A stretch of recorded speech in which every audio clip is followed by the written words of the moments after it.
رمضان المبارک کا مہینہ دراصل مسلم امہ کی تربیت کا مہینہ ہے۔ اس ایک ماہ کی تربیت کے بعد اللہ ہم سے توقع کرتا ہے کہ ہم باقی 11 مہینے اسی تربیت کے مطابق گزاریں۔ بقیہ 11 مہینے اسی تربیت کے مطابق گزاریں۔ اللہ کی عبادت کے ساتھ ساتھ حقوق العباد کا بھی اچھے سے خیال کریں۔ اس ماہ قرآن سننے کا اہتمام بھی کرایا گیا، مگر جس طرح قوم کتاب اللہ کی عربی تلاوت سے مطمئن ہو جاتی ہے، اسی طرح قرآن سننے کا اہتمام بھی نہایت عقیدت اور محبت سے عربی ہی میں ہو جاتا ہے۔ کبھی اس ہدایت کو اپنی زبان میں سننے اور سمجھنے کا خیال تک نہیں آتا۔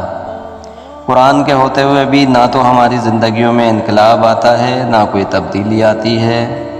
اس رمضان قرآن کو تدبر کی آنکھ سے پڑھیے اور اس کی ہدایت کو اپنی زندگی میں لاگو کیجیے۔